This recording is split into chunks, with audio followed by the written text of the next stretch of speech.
Today's episode is episode 169 of the Unconventional Humans podcast. Today I'm joined by Ryan A. Bush. Ryan is the author of a new book called Designing the Mind, the Principles of Psychitecture. On today's episode, we explore this book. We explore some of the writing process that went into writing the book. The book, in my opinion, is a blend of psychology, philosophy, and a little bit of this bit of software engineering terminology thrown in there too, for good measure. So Ryan talks about algorithms of the mind. He talks about our habits, behaviors, desire modulation. He talks about self-mastery. And this concept of psychitecture, I like this concept. He explores it in the book. It's about intentionally designing your mind, being conscious with that. So I enjoyed talking to Ryan today. He had a few different ideas to share with us.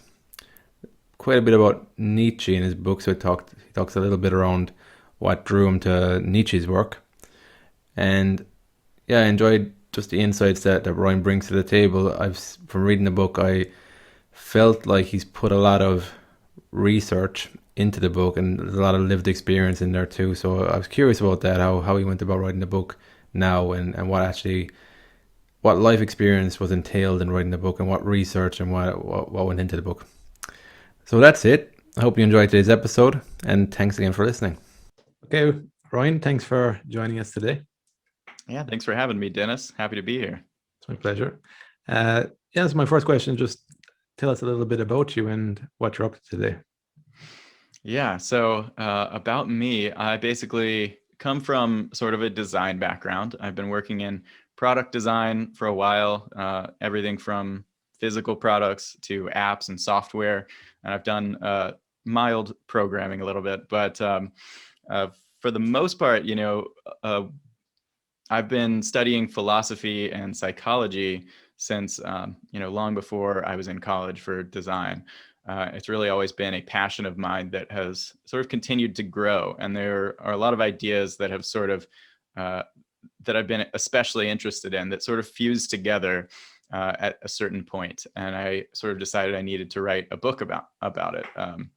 So a lot of what I have studied has been practical philosophy. So things like, Buddhism, Taoism, Stoicism, all the isms, and then Nietzsche and some modern philosophy as well, but really focused on how to live a great life, how to structure your mind, as opposed to a lot more sort of abstract, theoretical, philosophical concepts. I'm very interested in applying philosophy to become a better person, and sort of build a better mind. And that's sort of what led to this concept of psychitecture, because that's really what it's all about, is how to structure your mind in the way that is best for your long-term well-being, and to do it through a sort of rigorous, almost mechanical sense that and a systematic sense that really resonates with me.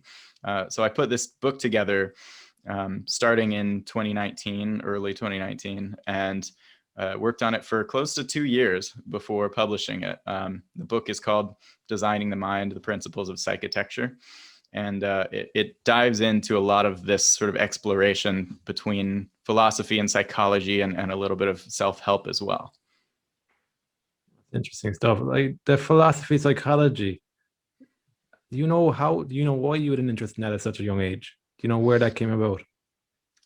I think we all have things that we sort of have these little obsessions with, and some people, it takes them longer to discover them, and some people, the education system basically teaches them that learning isn't fun, and it isn't cool, and you shouldn't be interested in things. But I think everyone has their own interests, and it's pretty clear that I just have this sort of internal orientation. I've always been interested in looking at my own mind, observing what's going on in there, my thoughts, my emotions, and how they result in actions and behaviors.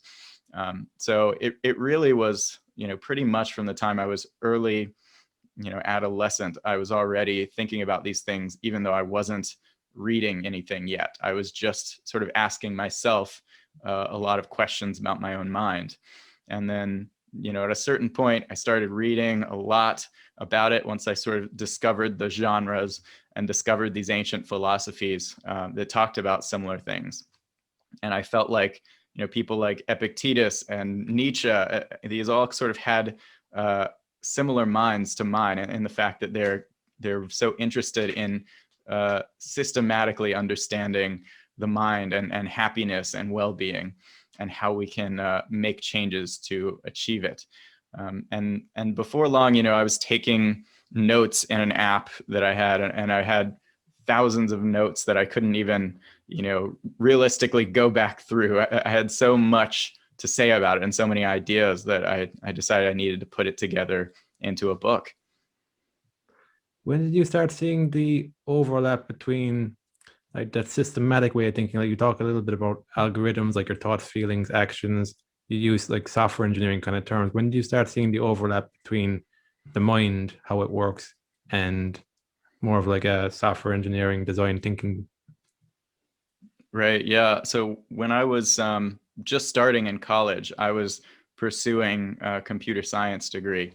I ended up turning away from that and going towards design and, kind of visual and functional design. So designing software, but not necessarily coding it. But for a while there, I was learning a little bit of C++. I know HTML and CSS and that kind of thing.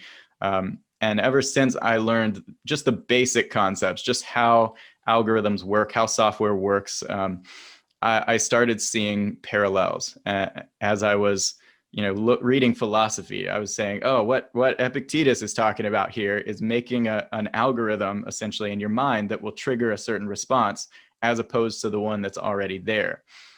So I was working on improving myself through these terms, ever since I understood, software engineering, ever since I understood design. And then, actually going into a design field altered that a little bit too, and thinking about the creative component of it, and how to actually, think about, develop a vision for yourself in your own mind, and to make changes that will sort of gradually work towards that vision. But it really wasn't until I started studying evolutionary psychology that it clicked for me that this was not just a useful sort of metaphor for self-improvement. The mind really can be compared to software. It might literally be accurate to say it's software, even though we're used to software existing on silicon circuits and all this. The substrate isn't necessarily so important, but what is important is that the mind can be understood functionally. It can be understood in terms of what specific modules, specific functions, I call them algorithms, are meant to achieve for us in the world of our ancestors. Essentially, the way that our minds were shaped is very similar, if not intentional, so to speak, very comparable to the way that software gets developed and sort of modified as time goes on. Why was it the evolutionary psychology that clicked it in your mind, this way of thinking? What was different about the evolutionary psychology? Well, it's particularly the sort of neo-Darwinian perspective of evolutionary psychology, which is essentially that we have been shaped to be good gene propagators, essentially, in the world of our ancestors. And so every function of our mind can be seen as a property that evolution shaped, almost as if we were gene passing robots. Essentially, if you were trying to create a robot that would pass your genes from one generation to the next safely, assuming you weren't going to be there to make sure that they stayed protected, you would essentially create a human being if it was in a certain environment. If it was in a different environment, you would create, a different organism. But essentially, you can look at things like jealousy. We have a tendency to look at jealousy as just, oh, that's how life is. We get jealous, we're people. But if you actually ask the why questions, why is that function built into our minds? What you end up finding is, well, it would have made total sense for our genes to program, so to speak, that function into our minds.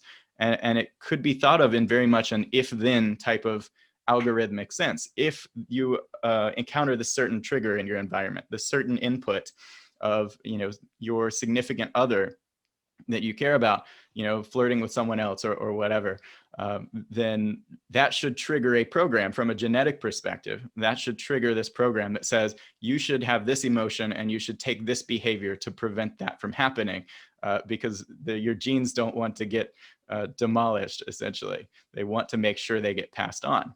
And what I realized at a certain point, reading books like The Selfish Gene and The Robot Rebellion, is that what our genes want for us, the way that our minds are programmed by default, is not necessarily what's good for us, right?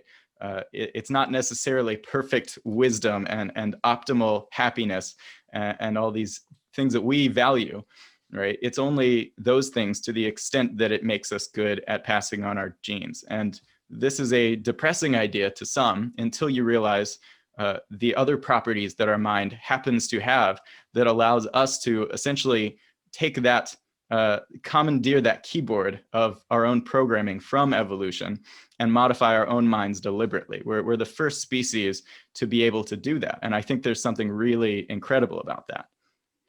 When did you start noticing that you could actually modify your mind and it would get real world results? This was long before I had a clue what evolutionary psychology was, or even what practical philosophy was. When I was, a kid in school, essentially, I was, when something as small as a teacher assigning homework over the weekend would happen, some setback, I would see other people getting upset about it. And I would see my own tendency to get upset about it. And I would say, I wonder if I can change this. I wonder if I can make some tweak that will cause this not to happen. And what I ended up doing is what I later learned was, pretty much one of the major themes within Stoicism. It's one of the major themes of cognitive behavioral therapy now.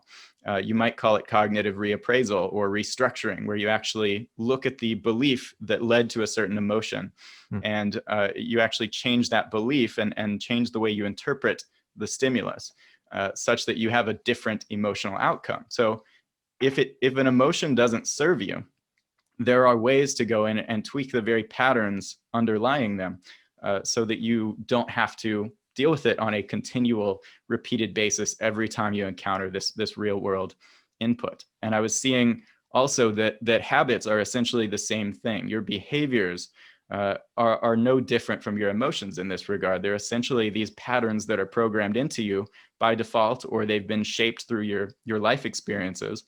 And if you continue to do them, you will continue to reinforce those neural patterns, those links between certain, an input and a response. But there are ways that you can step in and modify it.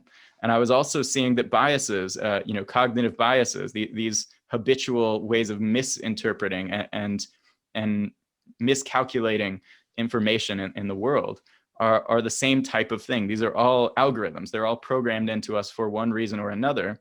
And they can be modified, but they aren't just modified by saying, I'm going to try really hard to do it differently this time. They're modified by looking at the actual pattern and saying, how can I actually change this pattern so that it continually throughout my life results in different, ideally better outcomes?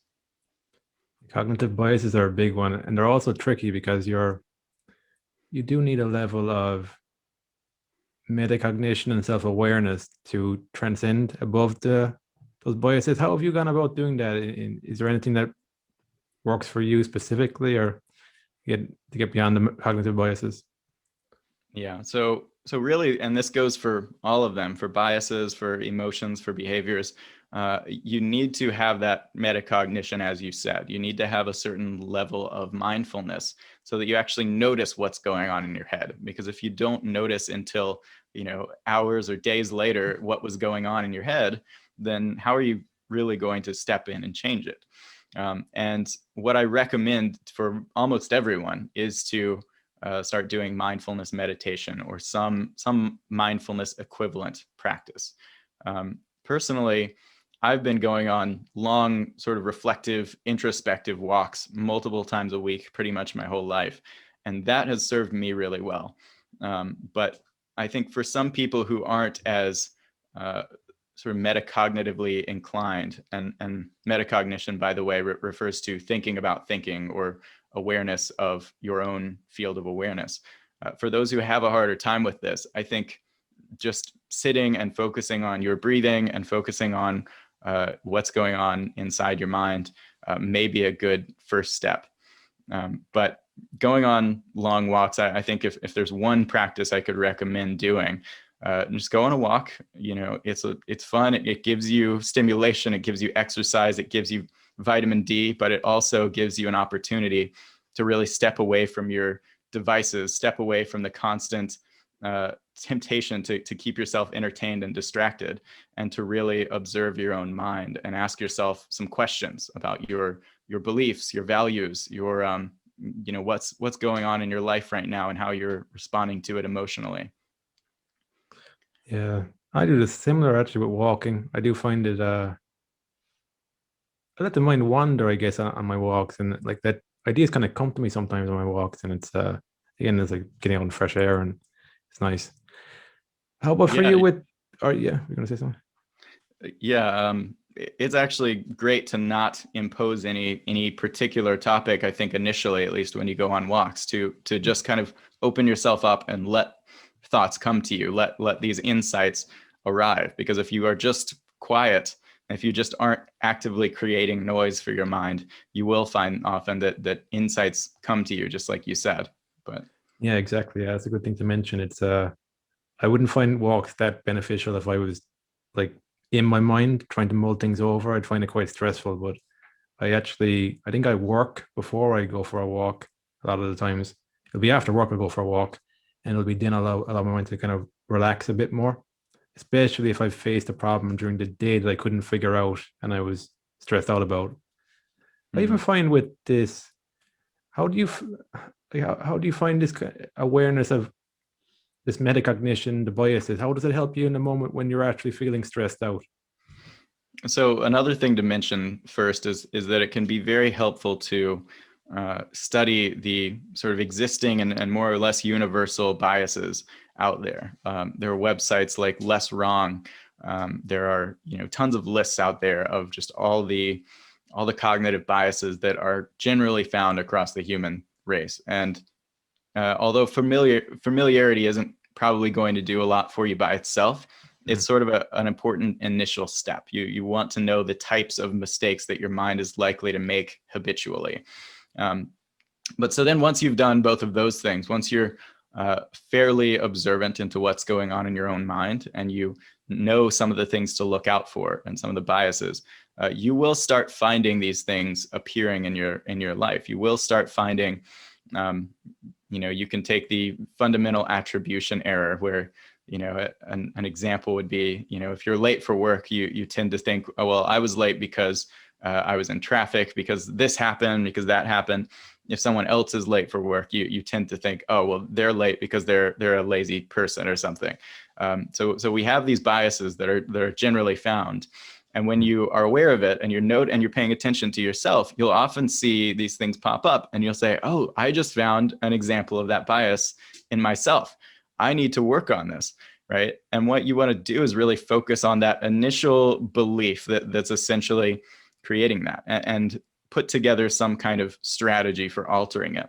So I look at the planning fallacy, and this is a great example, because Daniel Kahneman, pretty much the pioneer of cognitive bias, he's said himself, like, there's a cure for this one that we have pretty much found. The planning fallacy means you tend to really underestimate how long it's going to take you to do something. So when someone asks you for a time that you can do it by, you'll pick a deadline that's probably way early. Way earlier than it will actually take. They do these studies where they'll ask students, like, what day do you think you'll have this essay complete by? Give me a 90% confidence when you think you'll have this done by. And they'll say, like, I would say like maybe 3 weeks before the deadline or something. And in reality, most of them are finished like the day before the deadline. So we have this fallacy that makes us think, oh, I'll probably get it done in exactly the shortest amount of time that it could be done, and there will be no setbacks that make it take longer.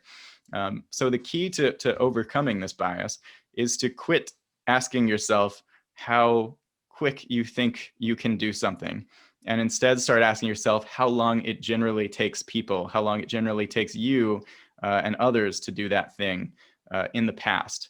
And if you're thinking, I think I can have it done in a week, and I really feel like that's true, but history tells me it takes 3 weeks to get it done, then that's essentially what you should assume. And once you become aware of that, you sort of start to habitually say, okay, it's going to take 3 weeks. It's going to take the amount of time it normally takes.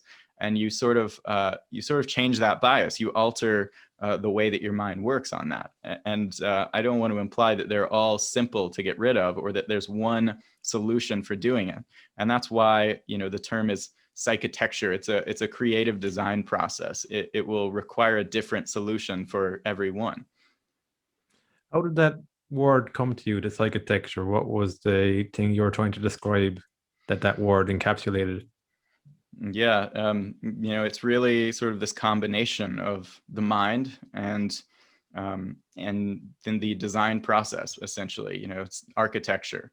It's not fundamentally different, even though we can't see our minds in the same visual sense. We can't see other people's minds, and we don't necessarily have proof of the progress that other people have made with their minds. But it is a design process where you're asking, what does the ideal look like? What is my ideal mind? What is my ideal self like? And what actual changes can I make? What strategies and individual actions can I take to get there? And so with my background in design, I was seeing those parallels. And I thought psychitecture was sort of just the perfect term. You've got software architecture as well, which kind of fits with the sort of software algorithms ideas. And I realized that even though this is not a new concept of psychitecture, there really isn't a good word for it. We've got, therapy, which applies to, improving yourself psychologically if you're sort of below this line of psychological adequacy. If you feel like something's wrong with your mind, then you can go to therapy. And then on the positive side, you've got like self-help. But that's on its own, it's very sort of undirected and vague and fluffy, inspirational. There wasn't a term for this real process of actually modifying and designing and creating better patterns in your own mind, even though, you can find philosophers talking about this thousands of years ago. So I felt like it was a necessary term, really. You always find yourself drawn to more of the, I suppose, like the the ancient thinkers, the people who stood the test of time. Was that something innate in you, or did you learn that someday that it's good to listen to people that have ideas that stood the test of time? I think in some ways it's actually a bias that we have such reverence for these ancient ideas. I mean, there's no reason why there couldn't be a recent or modern thinker with just as much insight. But I find that you don't see it as much. You don't see people, providing these really insightful analyses of how to actually practically achieve happiness and how to build a better mind. It's not totally absent. The self-help world has a few hidden gems in it, but a lot of the time, it just doesn't feel like you're getting that much value out of it. Whereas if you go back and read Meditations by Marcus Aurelius, or Epictetus's Manual, you find there's so much insight that so clearly applies to your life today. It's like it could have been written today.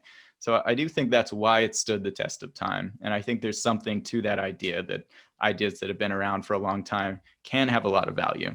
But it can also mean that they're just sticky, that they just have sort of stuck in people's minds for one reason or another, like a virus almost. So you shouldn't assume that because an idea is old, it's necessarily more valuable than an idea that's very recent, right? Hmm.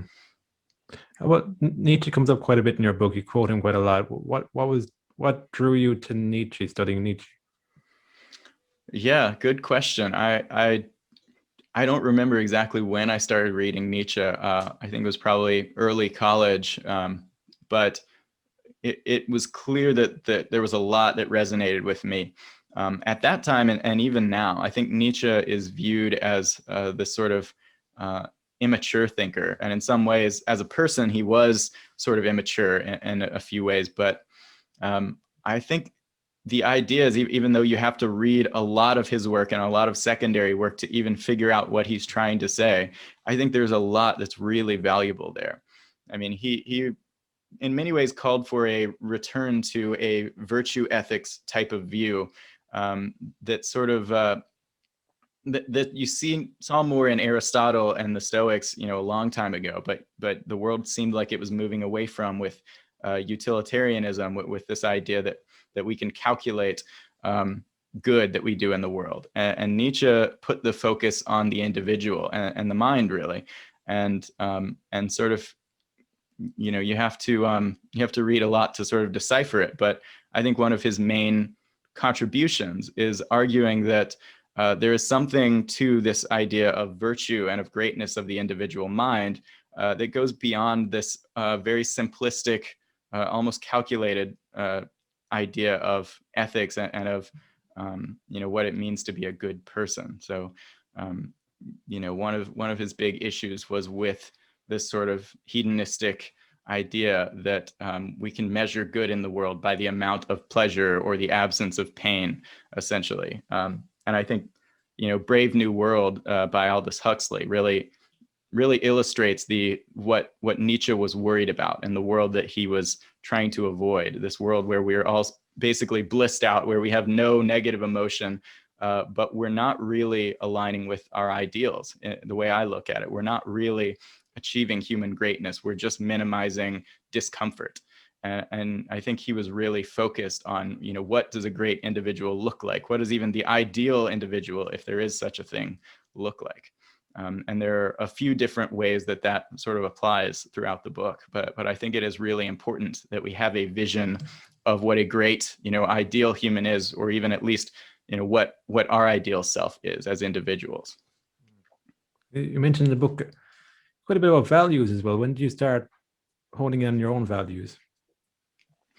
Well, I was focused on my values from the time I was a teenager. I think, on those introspective walks, I would put together, I would come home from those and create like this color-coded mind map of my own personal identity and what was important to me. I would create, mission statements, and I've pretty much changed and revised my personal mission statement every 3 years or so since then. But it became clear just how important this kind of introspective insight is. You really will, you can live an entire life basically misguided and based on other people's values, and wonder why you're not achieving that fulfillment and that satisfaction if you haven't really gotten acquainted with your own, and sort of gotten rid of what your parents told you what was important, gotten rid of what your friends or your culture told you what was important, and studying philosophy, studying different cultures, figuring out what is really important to you. Because I think just in the same way that we have genetic variation that can be very important between individuals, we have value variation. Even though we may be 99% the same, I think that 1% can be really important, and it's important to know what's important to you individually. And at one point, I think when I was starting the book, I thought that the goal was going to be similar to what it appears to be, at least at first glance, in Stoicism. Stoicism is all about minimizing disturbance and achieving peace and tranquility and evenness of mind. And I was sort of thinking initially, that's what psychitecture is all about. It's about getting rid of these negative emotions. But what I slowly started to realize as I was working on it is that our values are really a much better guide to living a great life and being a great person than just the minimization of emotion, of negative emotion and pain. I think there will be times when your ideal self might experience pain or might suffer in a certain situation. And in those cases, you want to align with those values. You want to align with your ideals. So you want to program yourself to act in a way that your ideal self would, essentially. And that has basically become the highest aim of psychitecture for me. It's to take that ideal self and match it through your psychological software. Find the algorithmic changes that are needed to realize that ideal as much as possible. So, like talking there about minimizing negative emotions at the Stoics. So, would you say that you feel the negative emotions and your values help you to align you with the correct action to take from those negative emotions, or how does it align for you? Uh, the way I look at it is that your values tell you how you would react, how you should react in a certain situation. So, for some people, maybe, when you've been wronged, anger is the appropriate reaction. Maybe, you should get angry when someone else insults you. For me, I think, based on my values, humor and levity can pretty much always do a better job of dealing with a situation than anger. So anger is an example of emotion I try to virtually eliminate from my mind, because I don't think it does a lot of good in almost any situation. Compassion is one that I think can be very useful. Sometimes it can hurt you and cause you to suffer on the behalf of someone else. And in some cases, that's not useful and it doesn't serve your goals or your values. You aren't helping that other person by suffering along with them. In other cases, you may be helping them, and it may be beneficial to have that empathy or that guilt, even in some cases, in place. So I think it's about deciding on a case-by-case basis, what person do I want to be and what emotions will help push me in that direction and which ones are pushing me away from it. So you would in the book also you'd interesting ideas about the way people categorize good and evil. You talked about in terms more of self-slavery. I think self-mastery is the other is the goal. But yeah, if you just talk a little bit around that, your ideas on that. Yeah, some people have had sort of a negative reaction to the term slavery or self-slavery, Mm. and I think really that's kind of the goal. I want it to seem very undesirable. I want it to seem negative and unpleasant, because really, I think the idea that there is this objective right and wrong, good and evil, I think it's kind of naive and kind of immature. And I think we need to move towards a better framework for understanding. To me, wisdom sort of embodies a better way of looking at rightness or wrongness than just that very objective, this is moral, this is immoral. And a lot of times you'll see people act in a way that appears immoral when they really lack wisdom. They believe what they're doing is in their best interest, and it very likely isn't. So, honesty is a great example. Most people lie on a daily basis in the name of expediency, in the name of helping out their goals and their self-interested goals. Um, very often being honest actually serves your goals better in the long term. I won't say 100% of the time, but most of the times when it's easy to lie to get out of a situation, you would actually get a better result if you were honest, right? And we don't have to appeal to this idea that um, that there is this second consideration of rightness or wrongness, right? You can decide what is the best decision in a holistic sense, all things considered. And to me, that represents wisdom. Whereas saying what would serve my narrow self-interest best, and then saying is that right or wrong, that's kind of this outdated idea that there is this morality. And to me, I think it's sort of like training wheels for wisdom in a way. These simple rights and wrongs. So I'm interested in developing cognitive self-mastery, which I call wisdom, right? It's essentially the ability to both think rationally about what's true and what's a good strategy to achieving it, but also having insight into your own mind and knowing what really results in your own satisfaction versus what results in just very, very temporary pleasure and that kind of thing. But it's also about having emotional self-mastery. So someone with a high degree of wisdom could still not have any control over their emotions and lash out. And essentially, this is what I see in school shooters and that type, people who have been hurt and who have suffered and who have no other option because they don't know how to manage their emotions than to go and lash out and take it out on generally totally innocent people. And then you have behavioral self-mastery, right? You have people who might be emotionally stable. They might have a clear view of the world in theory, but they end up, acting out in negative ways. They don't have control over their own actions. So when you combine all three of these types of self-mastery together, I think what you end up with is a person who will look like a saint from a moral perspective, but they don't necessarily have to be using this outdated view. They can be simply asking, what is the best decision for me in my life? What will help my long-term goals and will help serve the things that I care about? And I don't want to imply that it's purely self-interested as opposed to altruistic, because I think those can be sort of two sides of the same coin, right? What you care about is what you care about, and it probably extends beyond you. It probably extends to your family. It probably extends to different causes and humanity overall. So ultimately, if you're asking these questions of how can I best achieve what matters to me, I think that represents self-mastery and wisdom, and that's really, the opposite of that is essentially what we would call evil. Someone who lacks all of those positive qualities and doesn't have any control over these different modes. Those are the worst people, and really, the reason is because certain positive qualities haven't been cultivated in them. They haven't gone through the psychitectural process of changing these default behaviors and these default thoughts and turning them into something better. Where do you think we're at with introspection in society today? Because what you're talking about there is a lot of nuance, there's a lot of introspection that goes into these questions, I think, to get them individual to you. Just kind of wondering, where do you think we're at right now? I don't think we're doing too great, personally. I see a lot of people who don't give any thought to the idea of introspection. And I think this is actually probably getting more common as we have more and more ways to distract ourselves. It takes a lot of self-control, really, to not spend your time on social media or watching Netflix or playing video games, and actually pause and examine your own mind. And we aren't talking about the importance of it overall. I'm actually coming out with a product probably later this year that will be a deck of introspection cards. So the idea is that you'll take one of these cards out of this deck and you'll put it in your pocket and go on a walk and think about whatever's on it.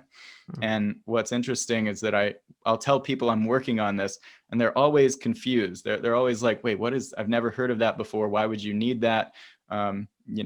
Meanwhile, we've got tarot cards, which are blowing up right now. You see them in every bookstore, and it's basically total, nonsense. It doesn't necessarily mean anything. Not that things like that can't give you any introspective insight, but I think this should be a common thing that everyone realizes is important to their mental health. In the same way that you need sleep and exercise and nutrition, in the same way that you need social interaction to be happy, you also need to step away from social interaction, spend time with yourself, and reflect and get to know yourself. I think that is absolutely one of the essential components to a good life. It's funny you mentioned that there between the tarot card and the introspection card. For me, it just kind of demonstrates that we're so fixated on answers from somebody else than we are at asking a question and find your own answers. That's well put. Absolutely. I agree. It's a pity. But yeah, sometimes I get disheartened with what you're talking about there. But then I also feel like maybe it's that people haven't experienced this enough now because the culture is so consumed us into a certain way of living that maybe when more and more people awaken to this, they'll realize this is actually a better balance here to be moving in this direction. I think so. And I think there's definitely an opportunity, and it's a big part of my mission to bring that voice to people and to expose them to these ideas that there's a whole world inside your head that you can learn about, you can study, you can modify, you can shape it into what you want it to be. And we're so focused on the external as a general rule, particularly where I'm at. I think America is the world capital of achievement out there, as opposed to achievement in here. And I think you can get a lot further a lot quicker with this one. But everyone has this, I must achieve this, I must make this money, this career progress, my resume, my, what you name it. Essentially, that's how we've been trained. And I think that we need alternate voices saying you don't have to make your life completely about what you do out there. That's not to say you can't do great things out there. If anything, it'll help you do great things out there. Right? If anything, my focus on my mind has helped me to write this book, because I couldn't not once I had all these ideas floating around in my head. But I think you focus on your own mind first, and then you move outward from there. Yeah. Actually, that's what I was going to go on to next. How did you know it was the right time to write a book? I think you'll know. I think you'll know because, I had so many ideas that were all fitting into this common framework. For a lot of people, it's very likely that you have an entire book in your head and don't realize it, though. So maybe you won't always know. But if you have, interesting thoughts and interesting perspectives that you aren't hearing elsewhere, that you aren't hearing in other books, if you have a different take on something, you could probably write a book. But in my case, it was much more of I don't have another choice, right? I can't just ignore these ideas that have been building up in my mind and ignore this perspective and keep it to myself. I need to share it with the world. And I ended up going part-time at my job, taking a 60% pay cut so that I could make it happen. But I really think at a certain point, your identity demands certain things from you, right? The person you think you are will tell you that there's no excuse for you not to do this, except for pure comfort. So if you don't do it, I think there will be negative outcomes that may not be totally visible, but you'll know in the back of your mind if you're being called to do something and you turn away from it and stay in your comfortable position, right? I think that will eat away at you, and it'll become apparent that you are not aligning with those ideals. You're not aligning with your own identity. And I think you have to take that leap when you find yourself in that situation. Yeah, I kind of feel like you'd annoy yourself about, like, so I'd be looking at the world and there's certain things I'm unhappy with. At least when I create a podcast or write a book, I'm getting it off my chest and I have no reason to be like fixated in on the stuff I don't like as much. It helps me to reshift my focus on like what's possible. I can create things, focus on opportunities rather than giving out about the things I don't like. And from what we're talking about today, I've done similar stuff with becoming aware of cognitive biases. It it's helped me to get connected with my intuition. That was so it was so like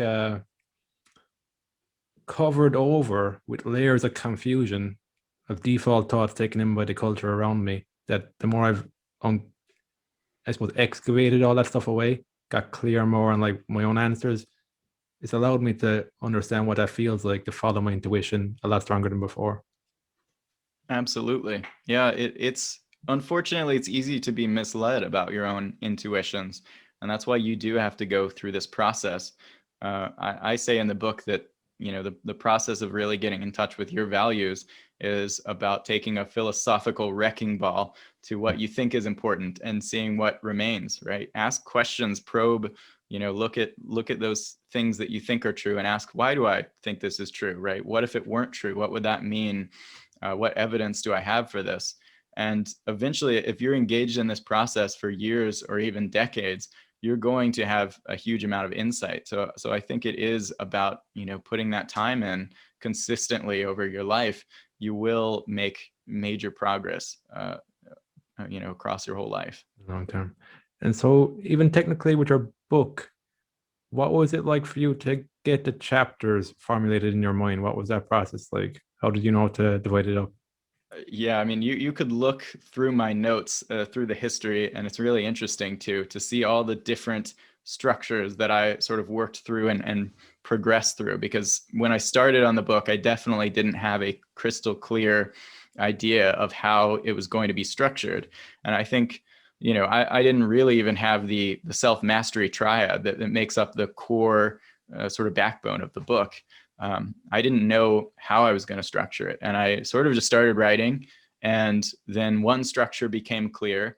And then I shared that with people, got some feedback from it, said, this isn't quite right. And then kept restructuring until I got to the one that just did feel right. And I had this insight that you really can sort of break up the human mind into the cognitive and the emotional and the behavioral. And then I gave 3 chapters to each. And it kind of worked out nicely because the first 2 chapters of each section is essentially 2 different tools, 2 different modes of working with that area. And then the 3rd chapter kind of brings them together and says, this is what it looks like when you combine those things, and here's how you sort of navigate that. So in the cognitive section, you've got the first chapter is about rationality, the second one is about introspection, and the third one is putting them together for wisdom. In the emotional section, the first one is sort of cognitive restructuring, the second one is desire modulation, and the third one is bringing them together for equanimity and emotional peace. And the third chapter, you've got self-direction and self-control and bringing them together into self-mastery, which sort of doubles as the conclusion for the whole triad. So I think it ended up in a really elegant way that gave me better understanding of my own mind through writing the book, and really helped me crystallize my ideas and sort of solidify them. But it was definitely a fluid process where I had to try a lot of different structures and figure out what made the most sense. It's kind of like implementing the Feynman technique, writing a book, I think, is it? Yeah, it's similar. I've heard a little bit about the Feynman technique, but I've never really studied it and tried to apply it. I've sort of paved my own way and figured out along the way how to do it. But yeah, definitely similar. No, it's good. Yeah, like I think it's a process that crystallizes your ideas in your mind. But then I suppose there's a balance there because your ideas are going to evolve and change over time again. But I think it's like you reach a milestone, then you're ready to move on to the next milestone. So have you had any plans to write another book, do you think? Yeah, definitely. So I'll tell you a little bit about my future plans. So I said I'm working on that introspection deck. Hopefully that'll be out this year. I'm also building an online course and a whole sort of tranquility training program. Hopefully the first course of which will probably be on anxiety, will also be out this year. And then my plan currently is to start towards the beginning of next year on the next book, and hopefully have it out during next year. We'll see how that goes. But yeah, so the next book is likely going to be on the idea that is really found across practical philosophy, which is found in the term amor fati, which means the love of fate or the love of one's fate. You see this in Stoicism, you see it in Taoism, you see it in Nietzsche, right? And it really connects very closely to this idea of psychitecture. You know, it fits in pretty well because one of the best optimizations that you can make to your mind if you want to live a great life is to learn how to embrace the good, embrace the bad, so-called, and really see your life as this continually expanding work of art instead of this very simplistic way of seeing it as, this good thing happened, but then this bad thing happened, and I was happy, and then I was sad. If you can really master this mindset that you see in all these different philosophies, you can make a huge leap forward in your personal development. And I won't claim to have totally perfected it, but I do notice myself in a lot of situations being good about saying, this seems bad on the surface, but in the past I've learned that things that seem bad at the time, 5 years later, generally seem either neutral, I don't care about it, or it's actually good that it went the way it did. So sort of bringing that future retrospective perspective and applying it to right now, and saying, how can I view what's happening to me now with the insight and this sort of wise ambiguity that I would have when looking back on it later. That is very true, actually. I think we've all probably experienced this points in our lives where it was a very bad situation, and then down the line we realized it actually helped us to grow in some area. So it's like you're saying, I think it's best to bring that awareness to the present moment, being open to the idea that this might unfold in a way I don't expect that would actually turn out better than, or it'll aid to my growth in some way that I don't see right now. So yeah, it's the Yeah, fate part there, isn't it? Amor fati. That's Latin, is it? it is. Yeah, the love of fate. And you see it in, the Stoics talked about how these good and bad things that happen to us are actually indifferent. And if you actually see them as good and bad, then you haven't trained your mind properly to see them as indifferent. The only thing that actually matters is virtue, what they called virtue, or essentially how you respond, the strengths that you show and the way that you respond to these things that happen to you. So it sort of trains you to start looking at the way you act and your character and saying, this is the only thing that actually matters. So when I, have this bad thing happen to me, when I lose my job, when I go through this breakup, that's not actually bad, but it would be bad if I responded to it in a way that was of a negative character or didn't show virtue. So it's sort of changing the way that you measure what's good and what's bad in your life, I think can be really helpful. And that's a big part of what the Stoics tried to get across. Again, it totally connects to Nietzsche as well. I mean, this idea that really it's not about this simple, pleasure or pain, comfort or discomfort. These are distractions. They're decoys, right? What's really important is who you are and who you continue to be, who you program yourself to be, and the character that you show, regardless of what you're going through. That's a good point. It's the focus on the character building. Then, yeah, good and bad judgments are human judgments. That's a good thing to keep in mind. And do you have an idea of the core ideas to this next book already, or is that something it's coming together? But in the same way as this book, I think it'll probably evolve a lot as I go. So I don't want to say too much because it'll probably be very different a year from now. But I'm excited to see where it goes. It's going to be a very different book from this current one in a lot of ways. I think it's similar in a lot of ways, but it'll probably resonate more with people who read typical sort of self-help spiritual books versus the very rationalist, mechanistic perspective that you see in Designing the Mind. So I want to make clear that there are a lot of different levels and a lot of ways of viewing and speaking about the mind versus one book saying this is the right way to view it. A lot of different things can be true on different levels. Yeah, I like that. It's the taking on different schools of thoughts, and it is people express things in different ways, and often the essence is the same, but it's expressed through different mediums, through different lenses.